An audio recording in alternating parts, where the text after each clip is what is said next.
série de vidéos sur la dérivation, nous allons voir dans cette vidéo ce qu'est le nombre dérivé. On a représenté ici en vert la représentation graphique d'une fonction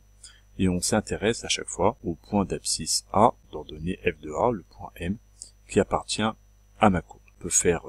glisser avec le petit curseur le point M le long de ma courbe et on voit donc que ces coordonnées A, f de A évoluent. On a représenté ici aussi, vous l'avez vu, la droite rouge. Nous en avions parlé dans une vidéo précédente pour rappeler que cette droite-là était systématiquement la tangente à la courbe et que pour déterminer le coefficient directeur de cette tangente, on pouvait calculer un taux d'accroissement. L'idée là va être de dire que en chaque point, admettons dans ce point ici, quand A vaut 0,5, je peux trouver pour le point M son ordonnée, donc l'image de 0,5 que je pourrais lire f de 0,5, mais je peux aussi déterminer un autre paramètre qui va être le coefficient directeur de sa tangente. C'est-à-dire que pour cette fonction dont j'ai tracé la représentation graphique ici, à partir du nombre 0,5,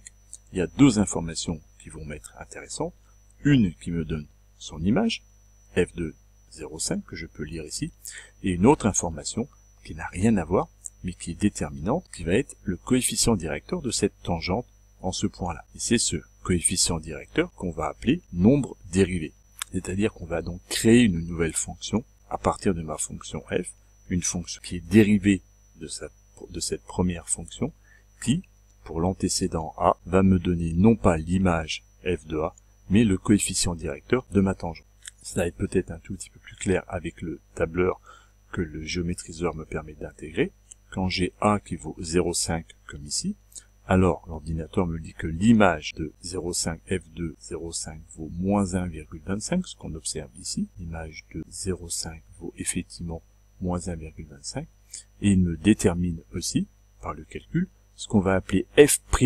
avec une petite prime là, de 0,5, qui lui va être le coefficient directeur de ma tangente. On voit bien que la droite là, elle descend, ma fonction là, associée serait décroissante, et donc il est logique de trouver un coefficient directeur qui est négatif. On peut déplacer point M, venir par exemple ici, j'ai un antécédent A qui vaut 1,1,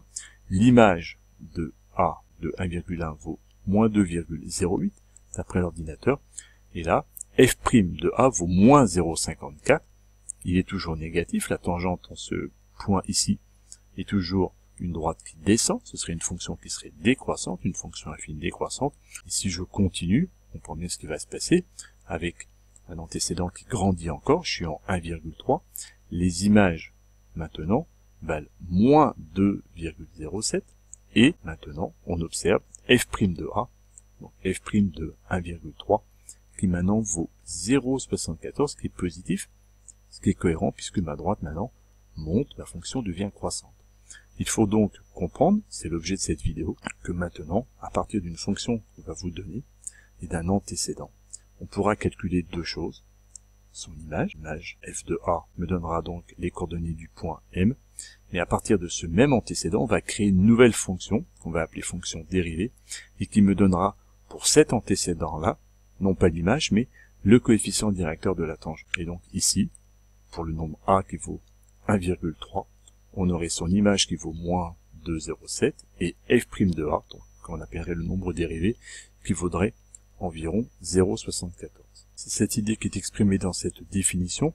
où on me dit que si on a une fonction qui est définie sur un intervalle D, à partir du moment où je me prends un antécédent A qui appartient à mon intervalle sur lequel ma fonction est définie, une fois que j'ai ces deux conditions qui sont respectées, on va dire que ma fonction f est dérivable en A, pour l'antécédent A, lorsque la limite que nous avions vue dans une vidéo précédente, la limite du taux d'accroissement de ma fonction quand h tend vers 0, quand cette limite-là existe. Et ce nombre L, on va calculer, ce nombre L, il est appelé le nombre dérivé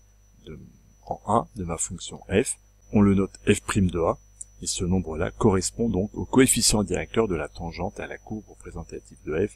en A. C'est ce que nous avons vu dans l'animation GeoGebra précédente.